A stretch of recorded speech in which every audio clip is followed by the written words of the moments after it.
Hi, everyone. Ashley Mailloux, Mike Beer here with the Daily Racing Form, taking a look at one of the stakes races on New Year's Day at Gulfstream Park. We're going to focus in on race number 8, the cash run for the 3-year-old fillies. It's at a mile on the dirt, and it's not necessarily as big of a field as the Dania Beach, but it's a field of 7 fillies, and we talked about it moments ago. The morning line's interesting. There is a heavy favorite on the outside in here, one of 2 in the field for Saffie Joseph Jr. at 8-5, Secane, but other than that, you're seeing a lot of horses at the 6-1 price. Yeah, just there's really no proven form in this race out, unless maybe you want to say Secane.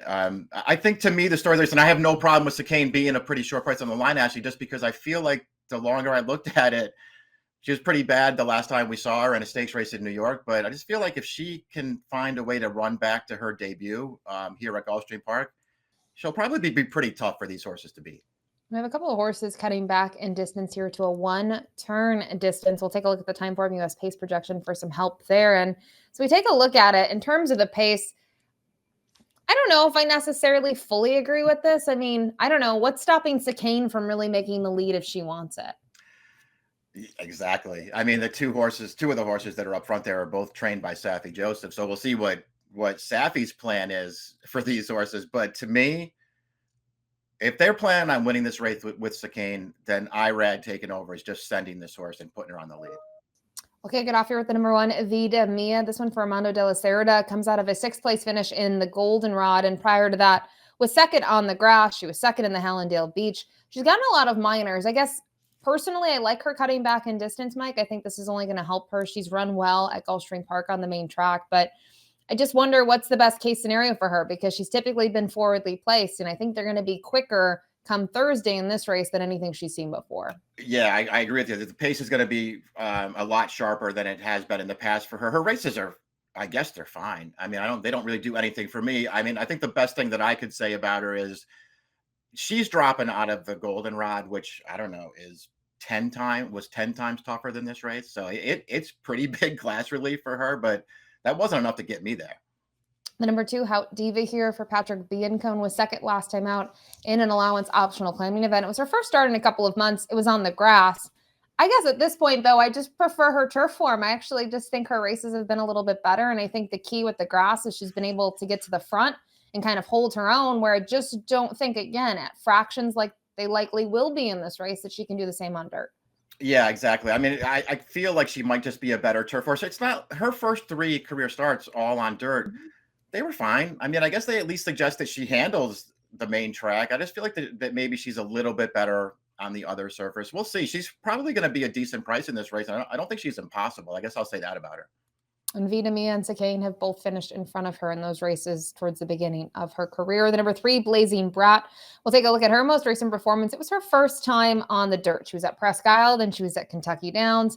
Then she finds herself in the Sandpiper, and I actually thought it was a decent performance. I wish I would have seen like a bigger buyer boost to get me really excited about the effort, but at least in terms of the pace, they go quick early on. She closes, and now in this spot on Thursday, she'll get an additional, 2 furlongs. Yeah, I thought this performance was fine. That's a pretty good horse that she's chasing home there. Brad Cox's horse that is just better than she is. But she ran fine in this race. She handled the main track just fine. She's not fast enough for me to really like her at this point.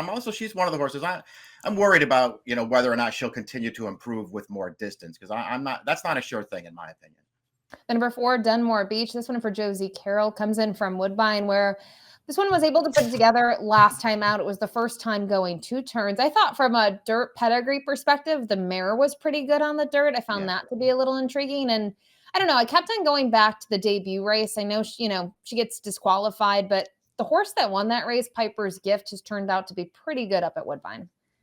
Yeah, I think there are things to like about this. I'm with you on the pedigree too. I feel like there's a real chance that that this filly could be better on dirt. I mean, she's got a lot of dirt pedigree, and her races are fine. I just wonder, like I've been going through this for a long time. You actually can speak to this better than I can, I think, because you follow Woodbine and those trainers, those connections a lot closer than I do. For years, I've always looked at these Woodbine trainers, most of them anyway, and feel like they come down to Florida for the winter. Just they're not sending their best horses. They're not cranking their horses up down here. I just wonder how you feel about that. I looked up Josie Carroll and Formulator. She's 2 for 56 at Gulfstream over the last 5 years, and both of those wins were with the same horse, a claiming horse. 4 years ago. I feel like they're not sending horses down here to necessarily win races like this. Yeah, I think it really depends. I think Josie, in terms of, she runs more than a lot of folks would on the dirt, where you look at some other trainers, they might be coming down for either turf horses or synthetic horses, right? And Yeah, those well, the trainers synthetic are now, yeah. doing well, right? Those are the Marty Drexlers and the Bill Threnoses. They're running a lot and they're claiming to take back later, right? So I think it's a good point to bring up that you kind of have to look into it. I think with a horse like this, the intrigue for me is more the pedigree than anything, and really respect Josie and the meet that she had in the year she's had. We'll see. I mean, I think the other issue I have with Dunmore Beach is 3-1. I don't want Dunmore Beach at 3-1. Definitely. I want a better price than that. So we'll see if we get that on Thursday. The number 5, Nycon, up next. This one I thought was really intriguing. The debut in terms of it being at Keeneland, it's at the 7/8 distance. Horse is able to close, as I think she should have, with some pace help. But then last time out, I thought it was a really good effort over the muddy going there at Churchill. Yeah, I guess we'll see if the figure didn't improve at all. But if you watch the race, it feels like she really moved forward in her last start. So I guess you could ask yourself how much the muddy track had to do with that. I feel like maybe not that much. This horse, it's not a fast race. I thought this horse was really impressive winning last time. And, she's got all the other intangibles that I like too, building off of a really solid debut that maybe she really needed, a big step forward last time.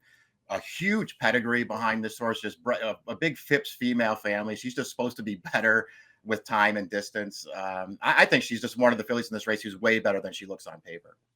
And you talked about the muddy track maybe helping her. I kept on going back to all the races that were run over that track on that day. And in terms of coming from that far off of it, she was one of the furthest behind early. And you look at some of the earlier races, you had to be like in the top 3 to win, not for every race, but for a vast majority of them. So I agree with you. I really like her effort last time out. The 6, Jetty's Home. This is 1 of 2 in here for Safi Joseph Jr., a daughter of Enticed, who was able to finally graduate last time out. It came at the 7/8 distance at Churchill, which I think sets her up well for here. But I don't know. She just really hasn't, to me, improved with her 5 starts. I just kind of see the same thing, and she just happened to win last time out. And I think a lot had to do with the half going in 47-2. Yeah, there you go. I saw the same things. I just haven't seen any move forward from this horse. I didn't love her win last time, even though she finally got the job done. I didn't think she could make the lead in this race. I don't know, man. Safi's got 2 in here. I much prefer the other one.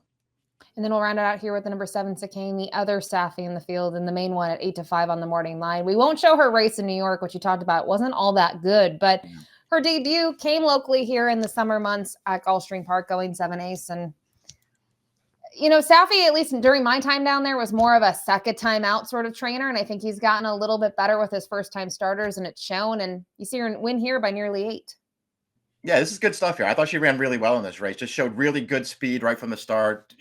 Turned away a challenge really easily, and then just ran away from that. I like that performance. I thought, that he moved her right into a stakes race in New York. I actually thought that she would win that race, and she was bad. Like, that was not a good performance. I will say this: I don't know what her rider was thinking in that race, because this filly broke, I don't know, 2 lengths on top of that field. She had a clear lead early, and for whatever reason, Zayas just didn't go. He let the winner move up the inside and take over up the backstretch, and then this horse just couldn't get her. But listen, I don't want to defend it too much because she was bad last time. I also didn't like the ride that she got.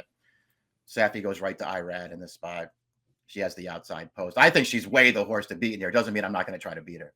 Yeah, and you mentioned Irad climbing aboard. Look at the stat there with Safi Joseph Jr. When you look at the bottom of your past performances, 33% at Gulfstream Park. So that's the field of 7 for the cash run. It's going to kick off the final pick 3 wagering sequence on the Thursday program. We'll move to our top selections here, and both going to try to beat the 7, and we use her in the same spot. I mean, she's clearly the horse to beat, but I think if you're willing to, try to find a price in here, first off, hopefully she is one. The 5, Nycon, to me, was like the standout, the horse that you had to go to get a price. Yeah, I just hope that not everybody looks at it that way, because this is a filly that I really want to bet in this race, but I really want to bet her at like 5-1.